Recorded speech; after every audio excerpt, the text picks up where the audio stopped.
Okay, we are live. So, for those of you watching live, welcome. For those of you watching on the replay, welcome. So, today my guest is Alan St. Joseph. Alan, I always say this to my guests, I never introduce you in terms of giving all the highlights because I'd probably not do it correctly. So, would you mind just taking a moment to introduce yourself, maybe give some context of who you are, what you do, and then we'll dive into the conversation. All right. Okay. Cool. So, if I haven't met before or I haven't talked to you in the LinkedIn DMs or yeah, my name's Alan. I'm the founder and director of Alan St. Joseph DME. We are a B2B organic search marketing agency specializing in helping SaaS and fintech businesses generate leads, generate revenue through three particular areas. One, LinkedIn personal branding and outreach. Two, revenue focused SEO for the company websites. And three, overall SaaS product marketing planning. We've been niched down to the first two for about a year, the last one for the past couple of months because of how much the SaaS space is booming. We're niching more towards that area. So that's where we are at the moment. So yeah. Nice. Good. Thanks, Alan. So, uh, just for context for people, we like most things before I ever do a live, I have a conversation with the guest just to get to know them more and sort of discover the topics. And like I just said to you before we actually started recording, one of the things I took away from our conversation before this was that you're 24 years old, and I was like, wow, and I was trying to put myself in the situation because it seems so you've created your own company, Mm, you're trying to get your own clients, mm, you are building like a network, and you seem very, I want to say ambitious. You've got an idea of where you want to go, and you're working on that. And then I was like, oh, that's great. And then I said, you're 24 years old. And then I was trying to think, what was I doing when I was 24 years old? What what was I doing then? And I basically fell into the corporate world. I came out of school. I didn't go to university. I was looking for jobs. I was applying a lot of the time, and because I didn't go to university, this is going back many years. I'm 47 now, um, so yeah, sort of 29, 30 years ago, and it was very hard for me to get a job. You had to send off a lot of applications and get a lot of rejections and stuff like that. And it never occurred to me at that point to start my own business. And I know the world has changed, and the barriers to entry have changed to be able to do something of your own. But I was curious, what made you start your own business? Was it like a few steps along the way? Was it a triggering event? What was it for you? okay. So let me start my own business. Well, it's more like obviously I started the way everyone else started. We were applying for jobs, looking for different jobs, and I was trying out like the 9 to 5, and it didn't go so well. it didn't go. So, it didn't go so well. Yeah, I basically got rejected from every job, every every job, every application. Most of the time, it's end with unfortunately will not be moved forward the application. It came to the point where I have these notifications on my phone whenever I get like a mail, which they became very useful to me once I had my own business. So whenever clients sends me a mail, I now get those notifications. But back then, those notifications were for job applications. So it came to the point where whenever I had an email notification, that when the email started with "unfortunately," I would not read it. I would not read the thing. And even I may have gone back and said, maybe something different. Let's check. And said, unfortunately, we'll not be moving forward the application. And yeah, so that's how it went. So after that, I was like, well, I don't know their reasons for rejecting me, but I'm happy for the person who got the role. Yeah, that's good for them. That's good for their story. But I need to get my own wins. I need to get my own W's. So I just went out and I said, fine, if no opportunity is set for my way, I'll just go and start making my own opportunities. I'll just go start do my own thing.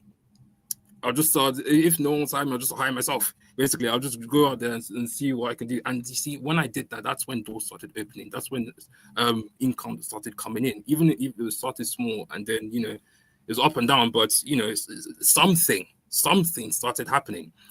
And at the time, I was set as a freelancer, so I was doing all sorts of stuff. But it come to a point where, so at the time when I started off, it was just copywriting. So I was just doing general copywriting. The pay was terrible. But it was something compared to like zero in your bank. At least something was coming in. But then after that, from there, I went to a digital marketing internship. And that was when I started getting into digital marketing. That's when I started hearing digital marketing terms like PPC, SEO, social media, email marketing. That's when I really, you know, started grinding into it. But they only taught you like the basic stuff, like, you know, likes, you know, impressions, traffic. They didn't really teach you one thing. Like I'm grateful for that internship, because obviously that's ultimately what started me on the path to where I am now. But one thing I'd say, I've said this in another podcast I was on. One thing I'd say is that one thing I didn't like is that they only taught you about sort of like the vanity side. The vanity sort of metrics, like 1,000 couple of thousand likes going viral, you know, 1,000 views to lots of like maybe 5,000 visits to your website, but they didn't link it towards the goals, the business goals, the ultimate goals of the business. So when I started out on my own, I was chasing those vanity metrics. I was saying, oh, I was getting paid by different people. Oh, if you get so and so amounts of like likes on our post, you'll get this amount. If you get this amount, if you get so and so views, this amount of traffic to our website, we got this amount. And I was doing it for a time, but it came to a point where I actually stopped one day, and I thought, what's the point? What's the point if you're getting this amount of these likes, these reactions to your post, and I'm hoping to getting this amount of traffic? If it doesn't lead to some sort of conversion, some sort of sales, then there's no point. You know, I'm doing it wrong. I'm getting paid and I'm happy, but, you know, my conscience started thinking, no, we need to change how this is done. So then I started changing how I did social media marketing and changing how I did SEO. So SEO, I used to say for SEO, I say getting people traffic is half the battle. The other battle is working on the website CRO. So conversion rate optimization. So we started studying how the ICP gets to the website, the buyer intent of their ICP. Started optimizing the website for buyer intent, so people actually want to buy from the company or book a demo in the case of a SaaS. And we started seeing which type of changes we did to the website that ultimately led to increasing conversions. So that's on the website side. On the social media side, we started more optimizing not just for content that, you know, like go viral. We started optimizing on stuff that would actually lead to people saying, actually, I want to book a call with this company. Actually, I want to see if this company can work together. And that's the prime aim. That was my prime aim as I started going forward. And ultimately, that's also what I brought now that I've made this. I moved from freelancer to an actual agency.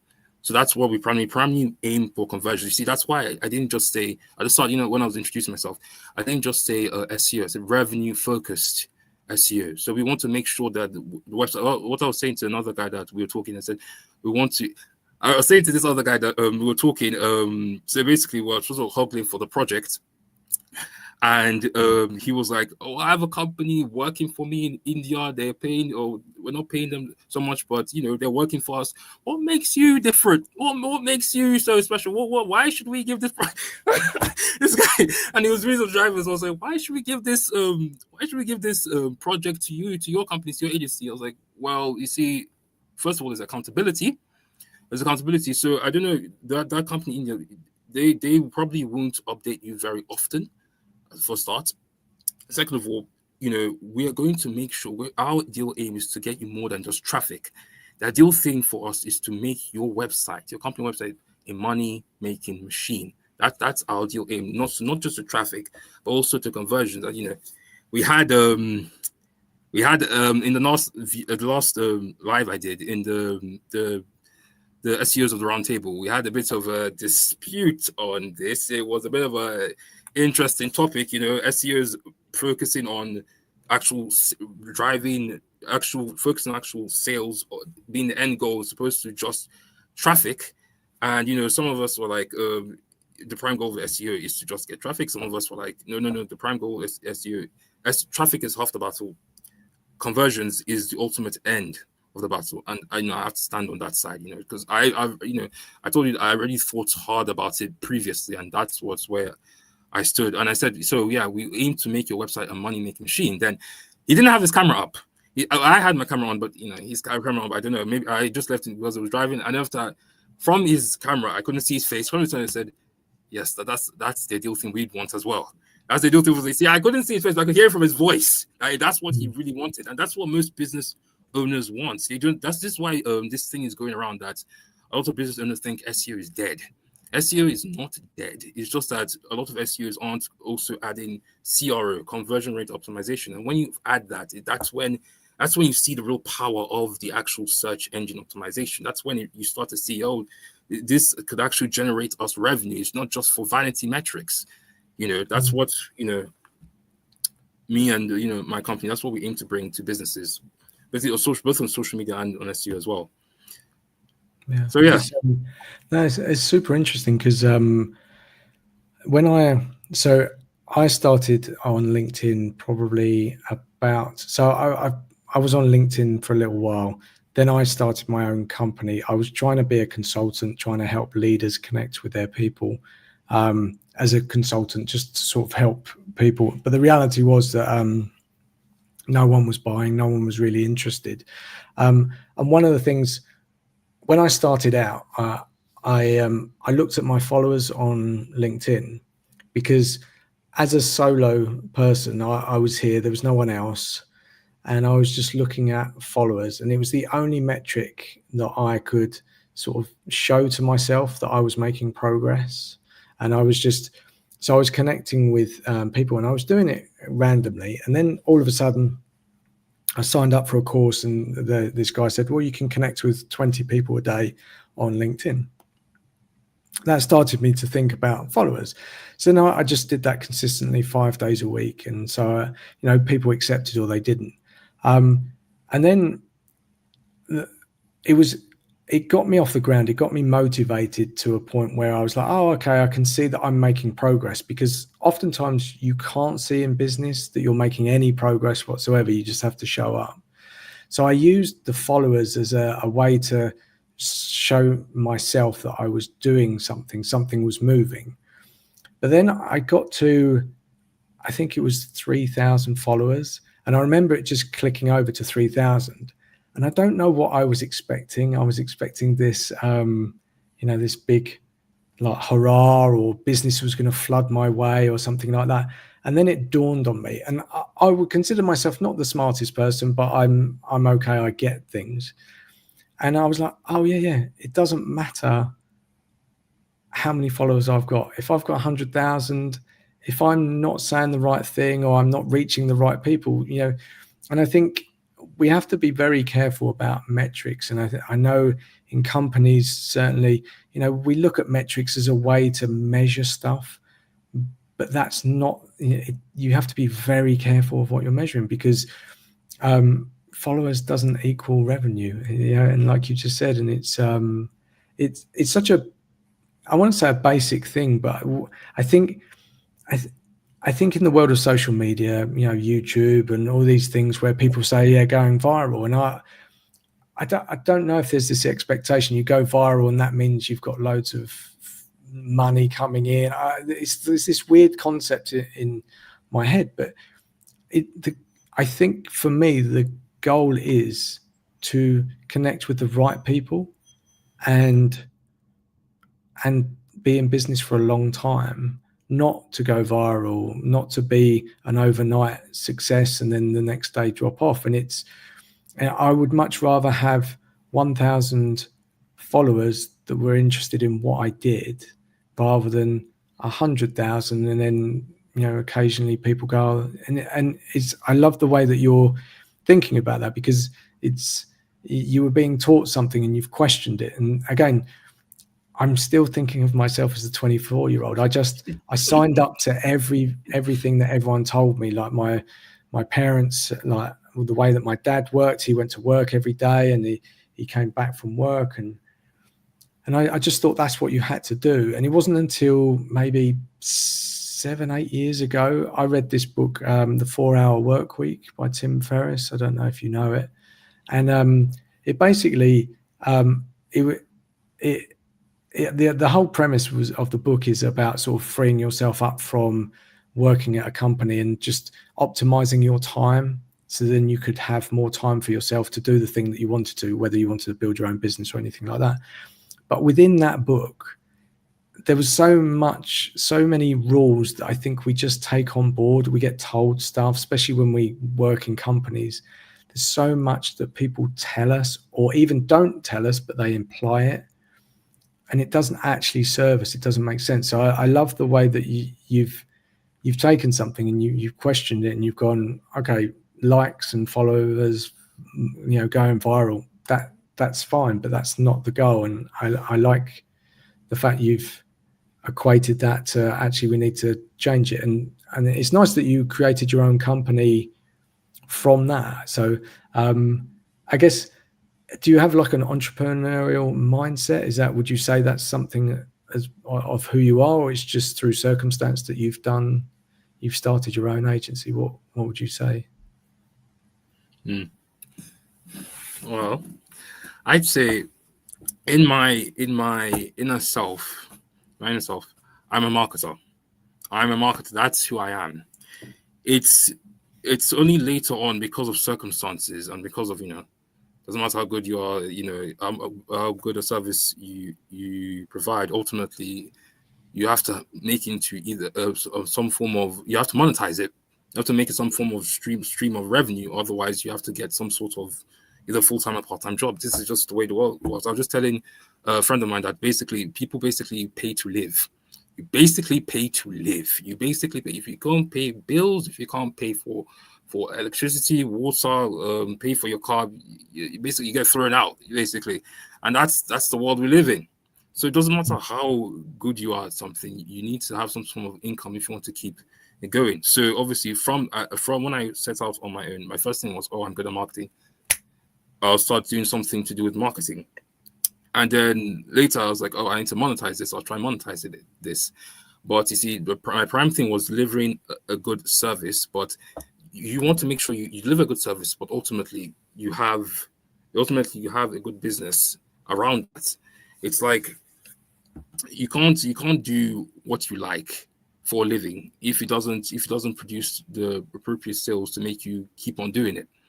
So it's been more like I had obviously the SEO and the social media skills, but I had to learn the business side of it, because ultimately it's all a business. I had to learn the business side of it with time. And how I found it, I'm going to be real with you. How I founded my company was a bit of an interesting one. It's more like I don't think I've even wrote a post about this before. So a lot of people watching may know this. It's more like I formed it by accident. It's by accident. Let me explain why. So basically, there was this guy I was talking to about a project. And the way we're talking, this is another example of miscommunication. And the way we're talking, it was like we were going to do more than just a project, seemed like some sort of partnership thing. So younger me was like, partnership thing, maybe we should sign up some sort of company to make sure that it's solid and everything. And then that's how I signed my company for the first time. And later I found out, or as we guys from East London say, I clocked. I found out that the guy obviously basically explained that it's just a regular freelancer sort of project thing. This is how you'll be working. I was like, so that company was basically just there. It was basically just there, and I didn't even need it. So I left. I was like, should I dissolve it? Should I leave it? I was like, no, I'll leave it. Ultimately, as we went on with that project, that one went basically kaput. Basically, it just fell apart. It basically just did not work out. So as I was, let go from that project, I was thinking, so what should I do now? So every time I apply for a job, it ends with, unfortunately, not application. This one has gone kaput. So, and then I have this company that I signed, but I never actually started working on it. So what will I do? What should I do? I said, let me start working on it, because I already had a brand. Not just my personal brand. I had this other brand. If you see, I have sort of like a brand emblem. It's what I use for my LinkedIn profile picture. this little brand emblem that I made a while back. And then with that brand, I also had my own brand with ASJ in flames. That's basically what I made. I made that when I was a digital marketing intern. When I made that, I was like, I'm never gonna form a company. I'm never gonna start a business. But if I ever start a business, this will be my logo. so I made that, and I had the intention of just leaving it somewhere. But ultimately, I said, I have that logo that I made years ago, and I have this company that I made by accident. Like, why don't I just put these two together? I already had a website as well on top of that. So I had all these factors already that were in place. So I was like, why don't I just put these two together? And I had a address I had registered for the business. So I was like, why don't I just put together and actually start working at it for real? Why don't I just see how it is to actually go forward, actually running an agency? But that would mean I had to look for proper bigger projects, and ultimately I'd have to step back from doing a lot of work and actually oversee everything. And that became pretty obvious. It doesn't matter if you're starting a business, you have to get ready to step back and delegate to other people. And that became more and more obvious. And I was like, so either I do that, or I can go do that and actually get known in the industry and be just overseeing the business, or I go back to just freelancing and doing just stuff casual. I usually call my freelancing just casual work, because some days projects are there, some days projects are not. So I was like, let me do this thing. Let me do this thing and work hard at it and get known in the industry and actually start connecting with people that are A players in the industry, that are A players but lack what I have. So what I have is optimizing, generating revenue, and these for their website, optimizing their LinkedIn. And so that's where I started actually saying I was a founder. That's when because I had founded the company since, but I never used it. It was just there. So that's when I started saying I was a founder, and that's ultimately how I started working in the company. And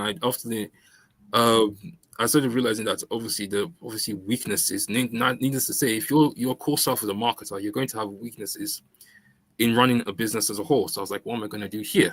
And then obviously my network was growing, and in my network, I found this guy called, I just call him Adam and Tom. So Adam Thomas Hurst, I think that's his full name. And I found he's based in New York. If you're watching this, Adam, hi. Yeah. So So I found his videos quite interesting. I found his videos. Don't get me wrong. I obviously could see Alex Hormozi, Daniel Priestley, Stephen Bartlett, and so all the business. But I realized that the wheel to run a successful business is already there. The wheel is already there. Lots of people already made 7 figures, 8 figures, 9 figures, 10 figures, so on. People already. It's just about you finding out how that wheel. It's like a mechanism. Just about you finding out how that wheel works. And obviously, one of the easiest way to find out how that wheel works is by talking to someone who knows how that wheel works. So I was like, so in my video, a couple of videos that I've been looking at was one from Adam Thomas Hurst, and I'd seen Tom a bit in his videos, Tom Marino, but I didn't know his name. I knew it was just that dude that keeps appearing in Adam's videos. So I was like, this is very interesting. I found it interesting. I just kept watching, and then I said, okay. Then one day he posted about, I was like, a free sort of consultation. I jumped on there. And then that's where, as we were talking, Tom was there. Obviously, I got to know, this guy that kept on paying, his name's Tom. Okay, so we found out his name was Tom. Yeah, so we found out his name. And then as we started talking, they started doing my, how much, so I started measuring how much I was worth depending on the projects I was getting. And then once we found out the measurement, I don't know, it was like, $100,000 or $75,000 or something. I can't remember. I said once we started measuring how much my business was worth, he said, he's from New York, so he said, I don't know how well that fits in the UK, Alan, but if you were in NYC, New York, that's called abject poverty. Abject poverty. That's what he said, and I was like, really? And he said, and both went at the same time, yes. So I was like, whoa, I have to improve on this. I have to improve my understanding of sales. I have to improve my understanding of how it is to actually run a business appropriately. So if the service was there, the service is great, but if you don't know how to run it as a business, it's gonna flop. It's gonna fail. And failure in startups is actually a common thing. I don't know the statistics, but it's quite high. It's like over 60, 70% startups fail, and you don't want to get in that 60, 70, 80%. So I was like, we gotta work on this thing.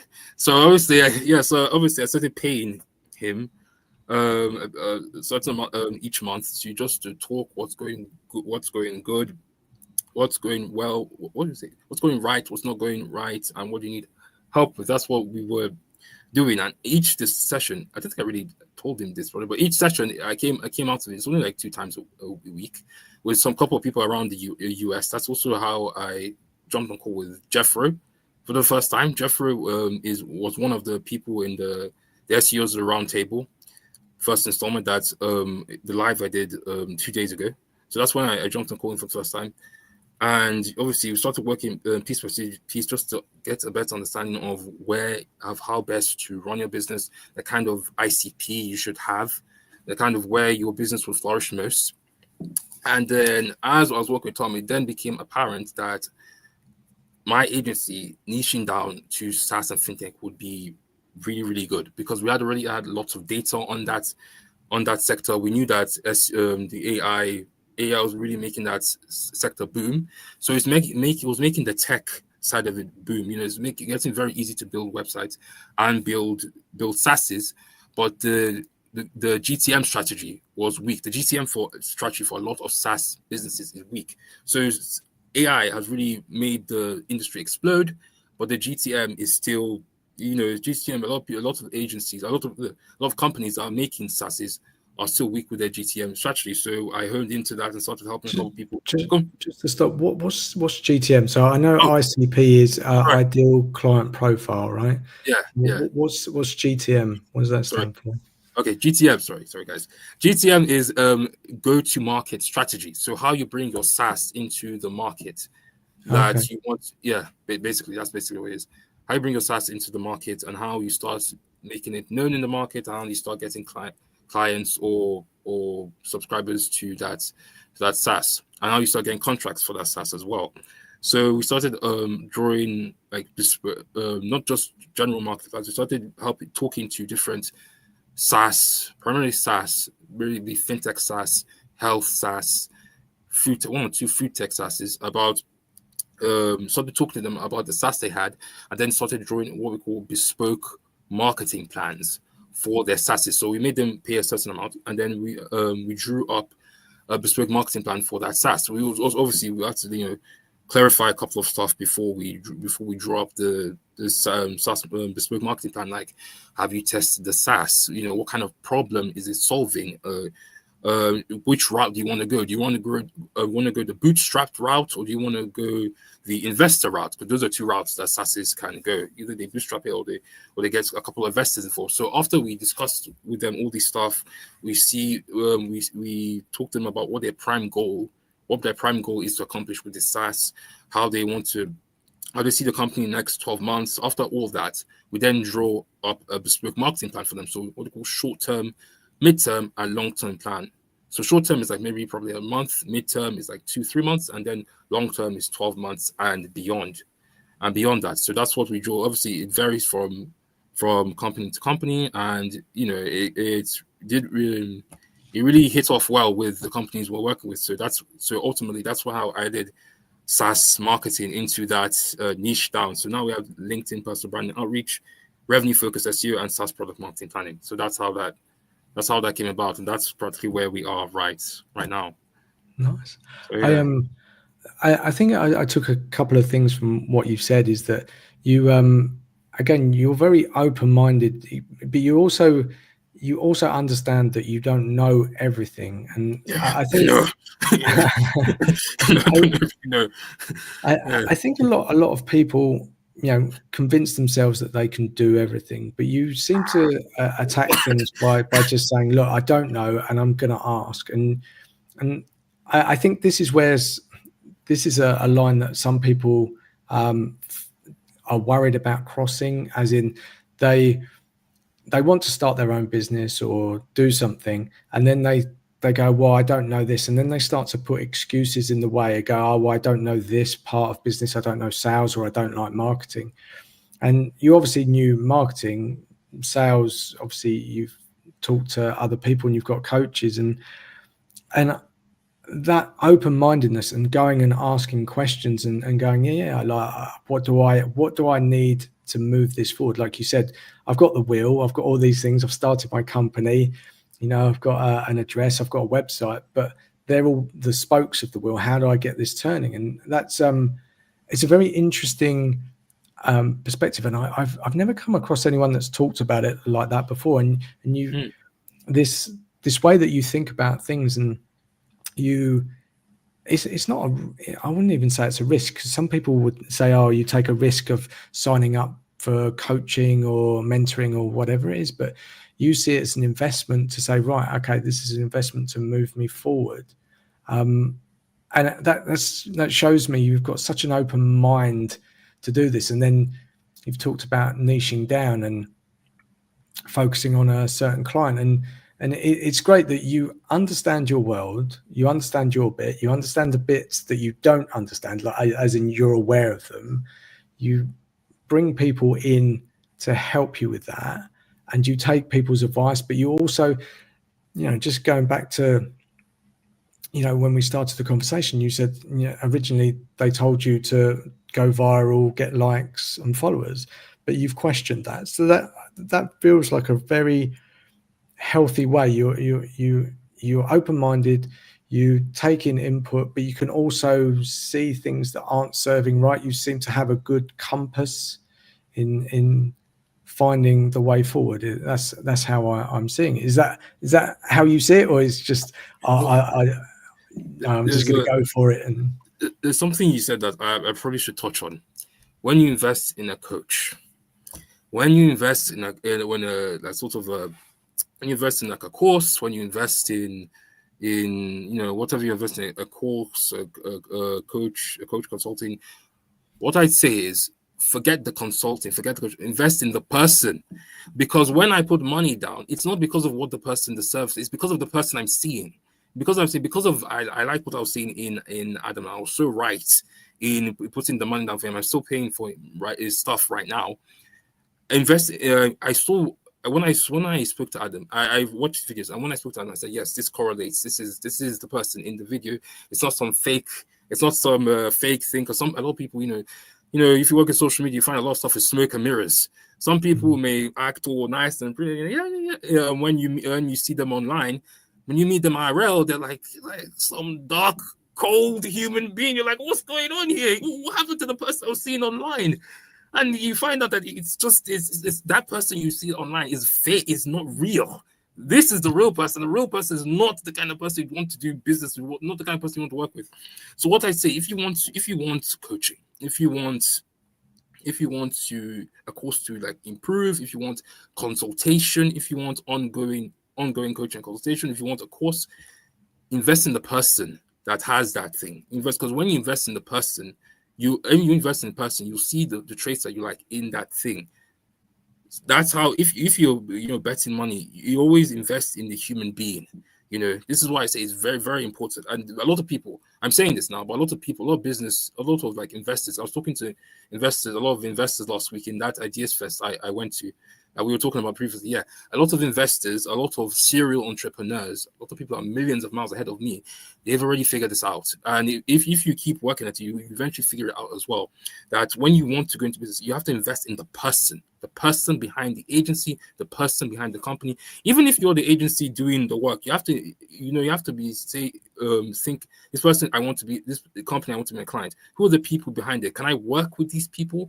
So it comes to the point, I've started saying it I've started saying a lot in my posts that B2B is becoming more H to H, which stands for human to human, because it's ultimately people buy from people. It's ultimately, I know you guys probably heard that one. People buy from people, H to H, human to human. You have to make that connection and see if there's. I know it's quite a overused word, but see if there's synergy. I know it says, and then you work from there. So invest in people, not just in a course. That's or a coach. That's why I'd say, yeah.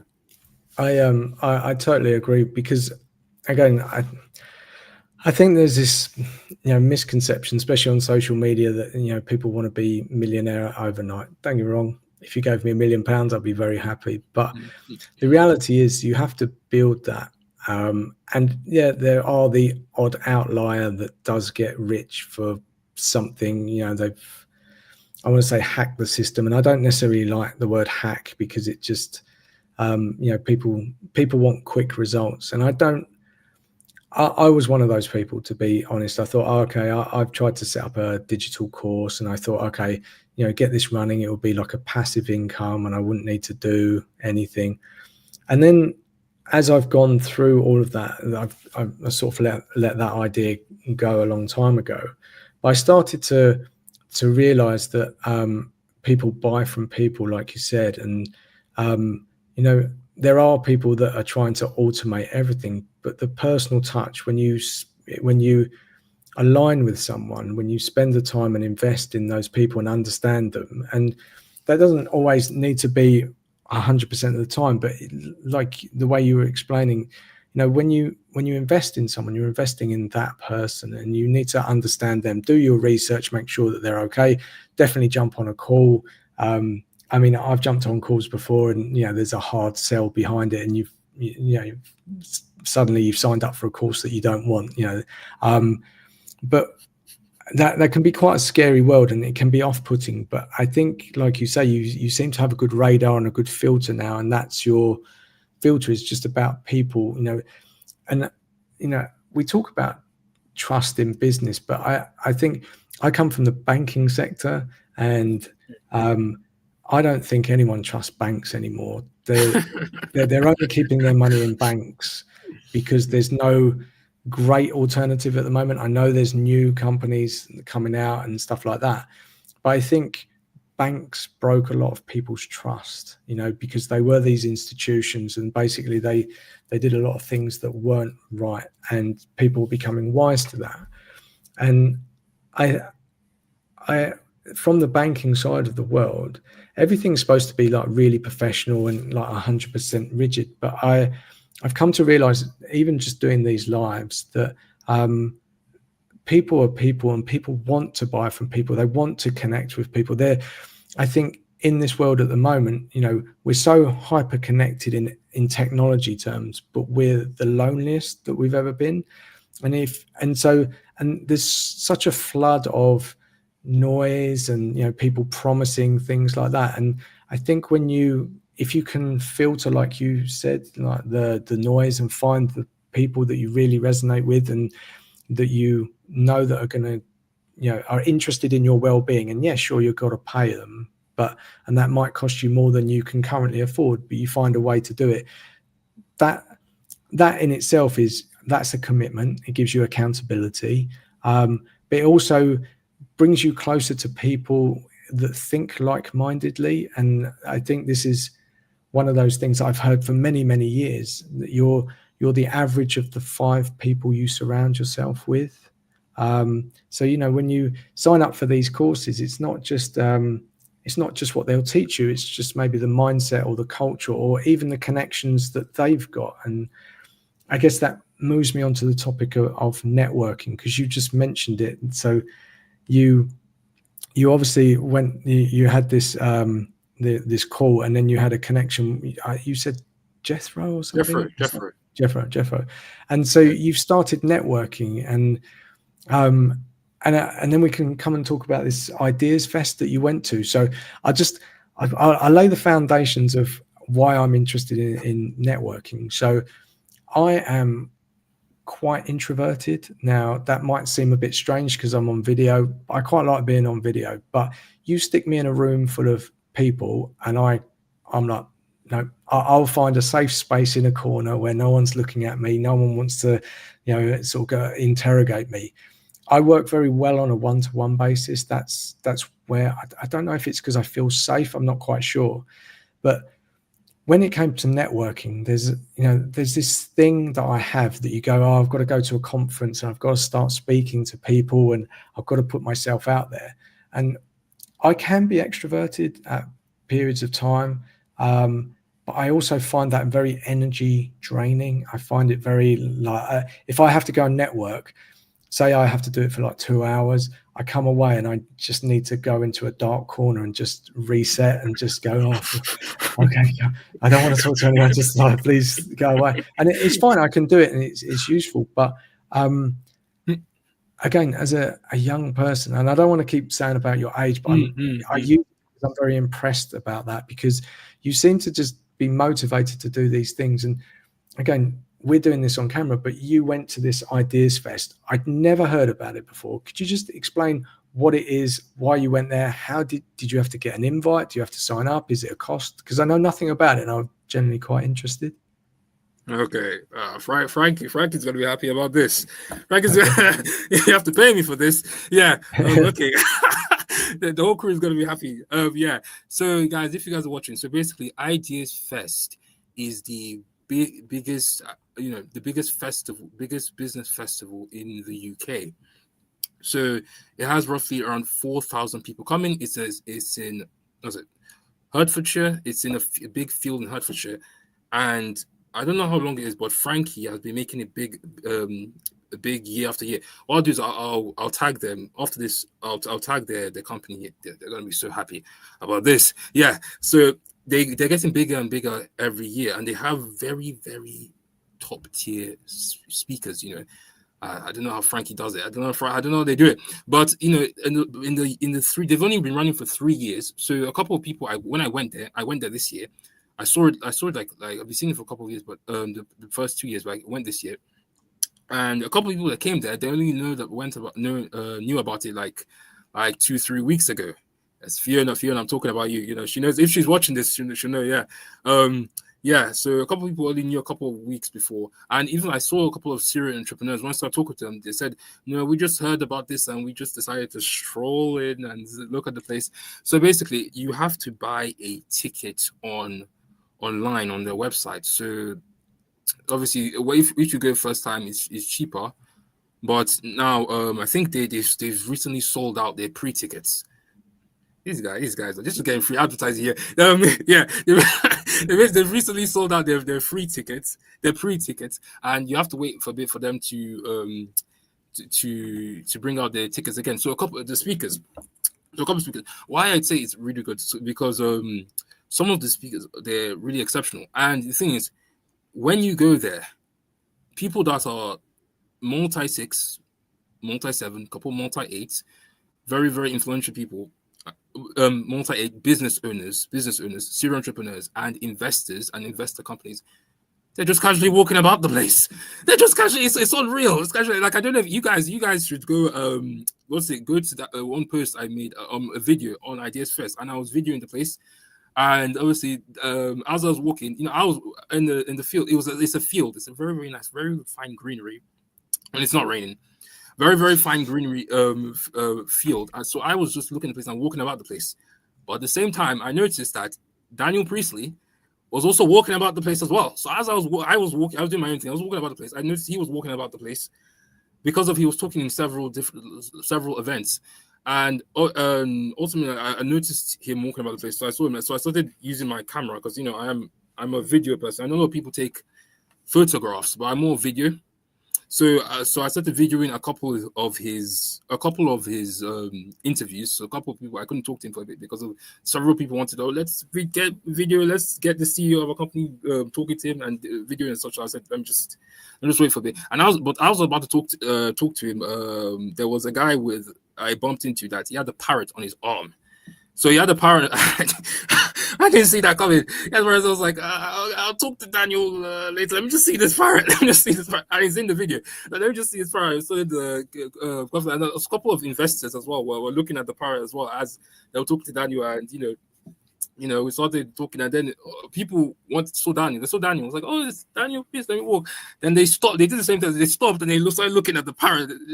One woman in the video was like, oh, I was going to talk to you, Daniel, but this parrot over here, because none of us expected that. So yeah, after we talked to the parrot, obviously, talked to Daniel, talked to him for a bit, and then he went about doing his thing, go to more talks. I went about doing my thing because I was looking for a couple of SaaS and fintech business. So aside from him, there was also in the first year, I think, first or second year, was also Stephen Bartlett. And Stephen Bartlett, Dragon's Den, all that stuff, Diary of CEO. There was also Rory Sutherland. Rory Sutherland, if you guys don't know, he's also in the video. Yeah, I think he's also in the video. Yeah. First guy with curly grey hair in the video that I post. If you don't know Rory Sutherland, he is a very exceptional marketer. So I only got to know about him because I saw him in another event a couple of months ago called Atomicon.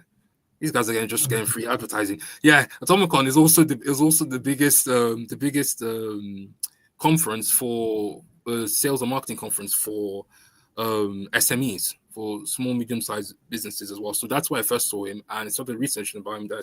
Then I had to bump into him, which you'll see in that video. Another person that came there was Grace. I forget her surname. I forget her surname. I know too many Graces. I'm thinking of Grace Beverly, but Grace basically the CMO. The past, she's no longer Stephen Bartlett's CMO. The past CMO of Stephen Bartlett. Sorry, I've forgotten your last name. I just call you Grace. Yeah. So Grace, she's the one behind. She's the one that's constructed the Diary of CEO. So she was in charge of that, while Stephen was just the host, but she was actually in charge of the marketing and why it was so successful. So she's now gone off to do her own thing. So she was there at Ideas Fest as well. Another person that a lot of you people, this is live on LinkedIn. So another person that a lot of people, you people will probably know is Amelia Sordell. Yeah. She was also there as well. She was just standing. She was right next to Daniel when in this place called Dreamland, where people were pitching their dreams. And now that I've gone to Dreams, another person that was there was Simon Squibb. So you people, hopefully people know Simon Squibb. What's your dream? The millionaire running in the streets talking to different people. What's your dream? He was there as well, and he is exactly the way he is in the video. He's exactly the same person. He has no. It's like seeing TikTok or LinkedIn from 2D go to 3D, like real life.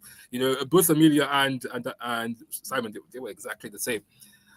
Aside from those guys, with big personal brands, there's also some serious high tier investors there. Now, obviously, I am on my own. I wasn't looking for an investor, so a couple of times we started talking, and then we're like, "Oh, what do you do?" I do this, run a B2B organization, marketing agency. So what do you do? I'm an investor. I do this. I was like, "Oh, I'm not looking for an investor. But let's stay connected. Let's connect. You never know in the future." And one of the investors I bumped into was a guy called John Stapleton. Now, John, I've seen a couple of articles about what his businesses, the business he invested in, were doing in regard to the food, in the sort of food sector, the farming sector. And so that's in those business articles. That was the first time I ever saw his face in those articles, and I saw a bit of what he was doing on LinkedIn. So when I was casually walking about the place, and I happened to turn, I realized this face looked familiar, and I came to him and said, "Are you John?" And I was like, "Yes, I'm John." I said, I said, "Are you John Sinclair?" I was getting his name confused with James Sinclair, who was also there. That no, I'm not. He's Irish, by the way. So he said, "I'm not John Sinclair, I'm John Stapleton." I was like, "Oh, John Stapleton." Then we started talking, and I did a bit of like video content with him as well. I'm still waiting for that to come out.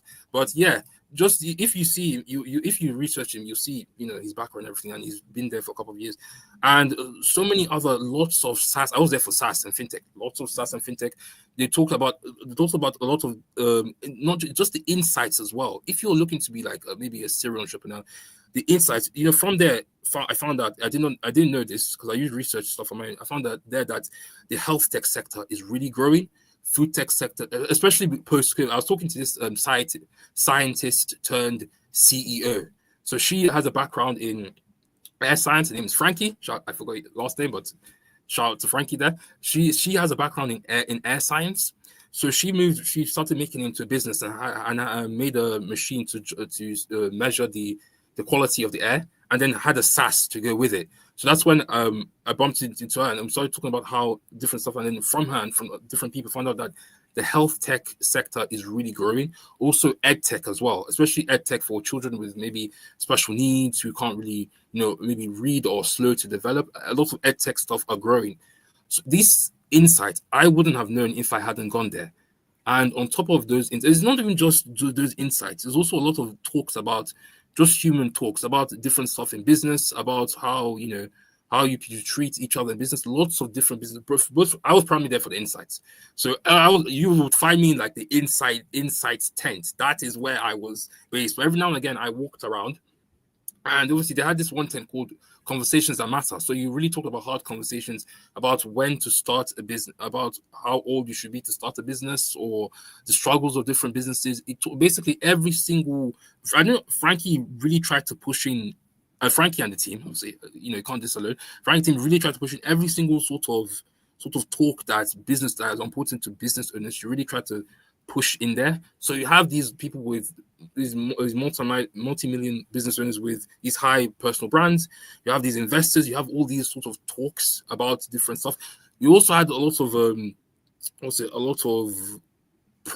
competitions going on. So there was like a 10,000 pound up competition. So 5 people would do like a pitch. Will do a pitch. 5 companies do a pitch. And then the people, one of the judges there was Danny Priestley. They decide on this end. No, I don't think. No, Danny wasn't there. He was in another competition. Different people, business owners, would decide who would get the award. And the person in this particular case that won the £10,000 award was this. I only came because of the rain, so I jumped in, and that's why I found it. Yeah. So one of the people that won the award were this company that were trying to help their clients in the wedding sector. So they realized that that there's a problem that weddings cost a lot, so they built their business around that. And the judges felt that they were really solving a problem, so that's how they got the award. But the person that was running up, I also I found this quite interesting. His one is Chefs for Foodies. So he was like, he was really passionate about helping people in the food sector.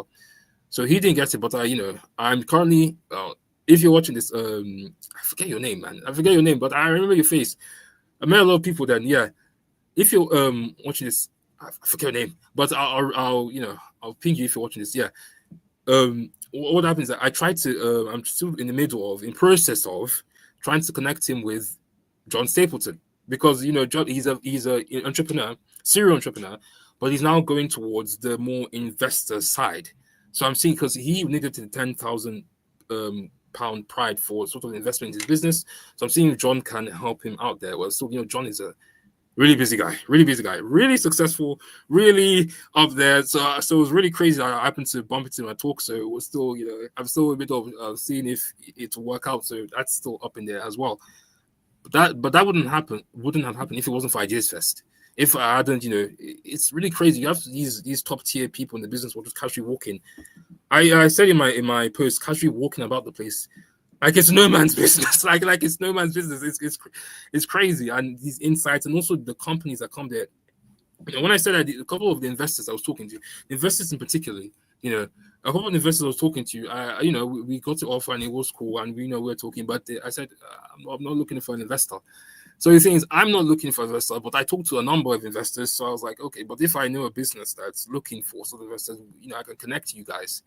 I connect you because it's nothing to do with me. My business doesn't really need any sort of investment at the moment. That may change. I don't know, but it's better that someone else benefit from that opportunity than that opportunity go to waste. So, and that's all the opportunities from Ideas Fest. And Frankie was talking about making it bigger. So I'm wondering what's she gonna do. I know some people are even thinking that, I don't know. I'm even thinking that, or some people are thinking that maybe Richard Branson may come one of these days, because Simon, Simon Squibb, by the way. Simon, yeah. He's already a big name by himself, but he's always talking about Richard Branson. He's always talking about Richard Branson. The point where Nick, this guy works. Nick, I'm sorry if you watch this, I forget your last name. I just call you Nick.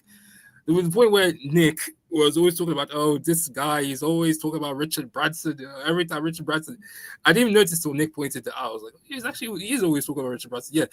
So he said that he left being with Richard Branson, talking to Richard Branson, to fly here to come to Ideas Fest because of how the potential, the entrepreneurial spirit there is really, really crazy. I even end that video, ended the video before the extra bit I added at the end about, with the mascot. I probably ended that video looking around like, wow, it's really crazy. It's really crazy because you never. It's really big. Lots of people there. Lots of serial entrepreneurs casually walking about the place, and Frankie's planning on making it even bigger. So some of the people that were there, some people that came there first year, second year, third year, they said that the first year doesn't compare to the third year at all. And this was just in 3 years. So I don't know what Frankie and the team are gonna do. That's yet to be seen. That's very, very interesting stuff. Yeah. How do you feel about going up and talking to these people? Because like sometimes, if you these people, they can be kind of idols, and or, they are celebrities in a way, if that makes sense. And it can, I find that quite daunting in my head. And I thought, if I saw a celebrity, like just like an actor or something that I liked, would I actually go up and speak to them? But you went and spoke to some of these people. Like, how do you start a conversation? I like, what do you have like because they talk about an elevator pitch, just sort of within 15 seconds. But do you go and approach them? They come to see you. What do you have an approach that you like to use? Don't come to see me. I'm way back, way behind the. I'm way down the ladder compared to them. So needless to say, they don't really need to see me. It's me that needs to see them.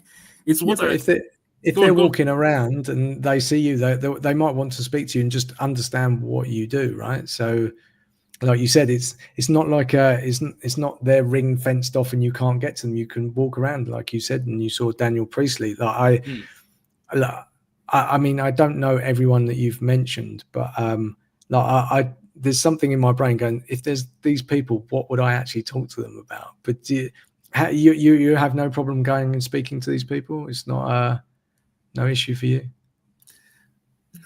Because here's the thing, even with like multi-millions in their business, multi-millions in their bank account, they're still human. Because at the end of the day, that is one thing that can connect someone who's way down the ladder, like me, way down the ladder, to someone who's already 7, 8, 9 figures. You guys are still human. So as I was walking about the place, I was like, I saw Daniel after everything had cleared, and the parrots, I'd gotten my fill of the parrots and and a couple of people. I turned to look at Daniel and say, it feels like I've already met you. It feels like I've already met you because and he started a lot. He chuckled a bit and he said, "Yeah, that's what you call a what's it?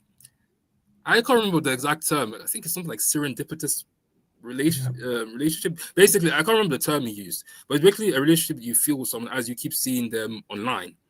And you see, and yeah, it definitely has. I can't remember the term. I have to search the term after this. Basically, another person in my network, Georgia, she used the same term as well, but I always forget the term. But yeah, so we started talking different stuff. Talking about, is Martin around as well? Martin is acts as his CMO. He runs his own company. Martin Hutchinback. Sorry, Martin. I think I'm butchering your last name. Hutchinback. I just call him Martin. Yeah, Martin. I'll say it's Martin around, Lindsay around. Yeah, because of I'd met, I'd already seen the content. The content is really, really nice, and ultimately they are one of the reasons that Daniel Priestley is so well, so his content is so well known, really booming on YouTube, on LinkedIn, because they take care of it. Their whole agency, Jammy, these guys are just getting free advertising. Jammy Digital, their agency takes care of his work. So I'd noticed their work. So when I went to Atomicon, free advertising again, a couple months ago, when I went to Atomicon, I was casually walking around, and I turned and saw Lindsay. The brand's Martin and Lindsay. They're the founders of that Jammy Digital. So when I turned around, I was like, "Oh, Lindsay, hey, you produce good content." And I was like, and after we started talking, and I said, "What's your name?" "My name's Alan." Then obviously she took me. I said walking after. I was like, "Where's she taking me?" And I not to notify. So Martin. Then that's why I saw Martin. Then she says, I started talking to Martin. Let's get to know them. And yeah, and obviously I went to talk. It's very interesting. So now, when I came to Ideas First and I saw Daniel was like one of the biggest, if not the biggest clients. He always says that Jammy, even despite the fact Martin and Liz are super chilled and super calm, that Jammy is a really expensive digital marketing agency. He says that quite a bit, that the way they charge, like majority of companies would not be able to afford them. I was like, These guys, they're so chill, so calm, but they know how to price their thing, and that's commendable. I think that's commendable for anyone in the sector. So yeah, I started talking about Martin and Lindsay, and yeah, and also there was also a guy called James who had the present for him. I said, and I was about to go. I said, oh, one more thing, Daniel. There's this guy called James. I forget his last name. I don't want to butcher his name. It begins with U. From Rupert. Rupert is his company. This guy from James from Rupert. He has a present for you. He had a present with several people, but I happened to bump into Daniel first. So I told him he has a present for you. Then he said, "Oh, it's come. I'll be here all day. I'll be here all day. I'll literally be walking around all day." Asked for his card. He said he didn't have a card, so we had to connect on socials. So yeah, and then from there I started talking to other people around as well, because obviously he had lots of talks to go to. He had to do his thing. I have to do my own thing. I couldn't just let there's lots of people walking around, for like 4,000 people. There's lots more people to connect to and talk to, and it's cool to see them around. And yeah, basically, if you want to meet these people, you just start with being human. Same with I saw John Stapleton. John Stapleton is quite a successful investor in the food industry sector. And when I saw him, I was like, "Are you John? Just be human. Are you John?" I said, "Yes, I am John." I even got his surname wrong. I called him St. Clair. It's like, "No, I'm not St. Clair. It's just John Stapleton." I was like, "Yes, I've seen you around." Then we started talking. Then one of the people that were with him said, "Would you like to do a video with him?" I was like, "Oh yeah, sure." Then we started talking about SaaS sector, LinkedIn, Google, connecting. I even think I used the word B2B is coming more H to H. And we started talking more. And I happened to accidentally bump into it again. And now I'm trying to connect him with this other business in the food sector. And yeah, you really just talk to people, say, hey, it's the same with a lot of people that they have never seen me IRL, what we call in real life. We've only talked to. We've barely even ever talked on LinkedIn, but because I try to keep a sharp memory of the faces I see on LinkedIn, so that if I come to these events, I notice them. So one of the people I bumped into was Fiona. So Fiona, I hope I didn't butcher your last name. I think it's Bradley. I know her agency is FB Comms. So as I was working, I saw her, and she has blonde hair and pink lips. And I was like, "Is it Fiona?" And she's like, "Yes, it is." After I was like, "You're Fiona based in Leeds?" I was like, "Yes, I am."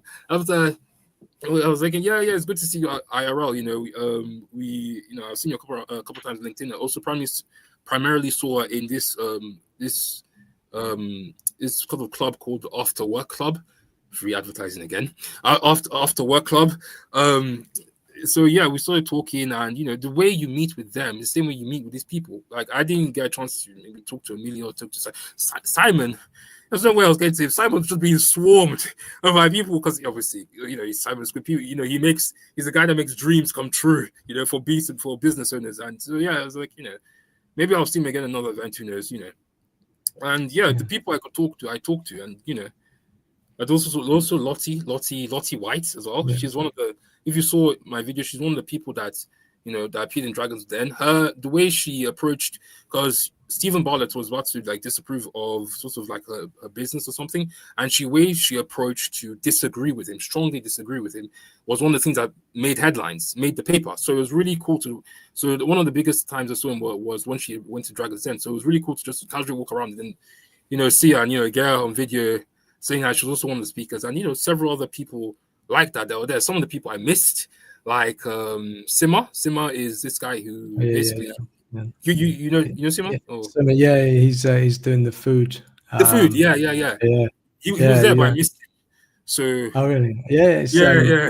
It's I guess what I'm taking from all of this is just like I going to those places is just absolutely something to do. Even if you don't get to speak to people, like you said, you get this feeling, you hear about trends or conversations, just being around those people, you get to hear a lot of stuff. And what I liked about again, your approach is very different, because a lot of people approach business as in what can I get, but even when, like you said, you didn't need investing, but you saw someone over here and you saw someone over here and you said, yeah, I can just connect you. And I think that's smart long-term business. I think we live in a world where often everyone thinks, oh, what can I get, and oftentimes it's not about what you can get, it's about being a good middleman and, you know, connecting people, and that builds networks and that builds trust again, like, you know, we talked about earlier. And I think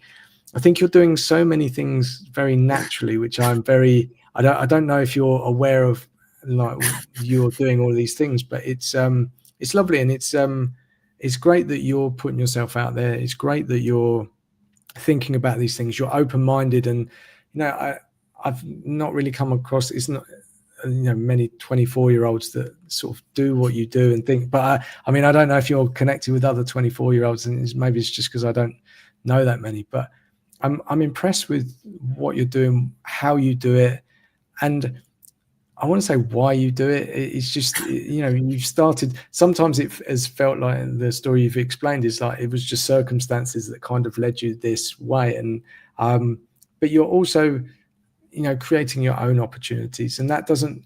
And again, we live in this world where we say hustle, hustle, hustle, but you do it from a very genuine place. You want to speak to these people. You're interested. You have an open mind, and I think, for me, that's very refreshing, because there's so many people online that say, yeah, hustle, hustle, hustle. And I think that word can be very misleading, and, you know, business people, everything around that, it can be a joy.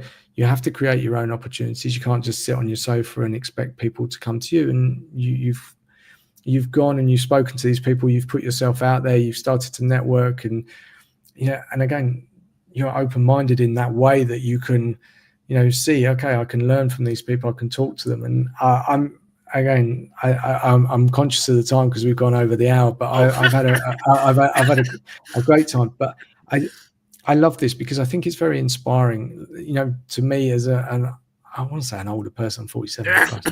But no, but I love the way that you've approached things, and I have to say, I wish you all the success, and I have a big feeling that you will be, because it's not about, you know, obviously you're in business to make money. You know, there's no point in having a business if, you know, because otherwise it fails, right? And you get into debt. But along the way, you seem to be very connected with who you are as a person. You have very strong values. It seems like you're very much enjoying it. I wouldn't say you're taking risks. There's no risks that I see. I think, you know, we reframe. We think risks is a bad thing. Okay, I'm starting my own company. You've done it out of circumstances, and you're exploring and you're experimenting. You're trying. You're open-minded. So it's a lot of words that I've said, but ultimately I'm very impressed. And I think what I want anyone to take away watching this is that, you know, reach out to you, speak to you, just see what you're doing, because that's very inspiring, and it comes from a very genuine place. I'm sure you will be successful in this agency, and I'm sure that will evolve in many ways. But just as you being in business, and I think that's something that people should look at. And the last word is I'm inspired. Good. So for anyone that's watching, where is the best place, you know, if they want to know about what you do and how you do it? Is it LinkedIn? I know you mentioned you've got a website. Where should people find you? What's the best social platform to find you? Okay, so the quickest way to find me would be LinkedIn. So if you want to shoot me a DM, if you want to chat about, you know, your business, your marketing plan, or LinkedIn, Google, SEO, your SaaS marketing, just shoot me a DM, or you can book a call. I have a link in my on my profile, so you should be able to book a call, you know, and we talk, and we talk like we're talking now, like I'm talking to Colin now, and we'll see how best we can work together. If, you know, we're fit, if we're not, it's fine. You know, we can maybe work together down the line. So yeah, just, you know, keeping it H to H. It's like I was saying, Colin, again, B2B is becoming more H to H. Yeah. If you want to work together, we have to see. I have to understand you better. You obviously, if you guys have been here from beginning to end, you sort of got a better idea of me. But ultimately, it's good to understand each other before we get into anything. So yeah, just draw me a line. You know, set a time for us to book or talk and see how we can help you in your entrepreneurial journey. So fantastic. Yeah, brilliant. Fantastic. Well, Alan, I really appreciate your time. I know you're probably busy and you travel Yeah. and you're doing all these things. So thank you very much for your time. I really appreciate it. I learned a lot. I've been very inspired. So thank you very much. And we'll stay in contact for sure. Definitely, man. All right, Thank you for having me, by fantastic. the way. Yeah. No worries. All right. Yeah. Thanks. Cheers, Yeah. Alan. Thank you. Yeah.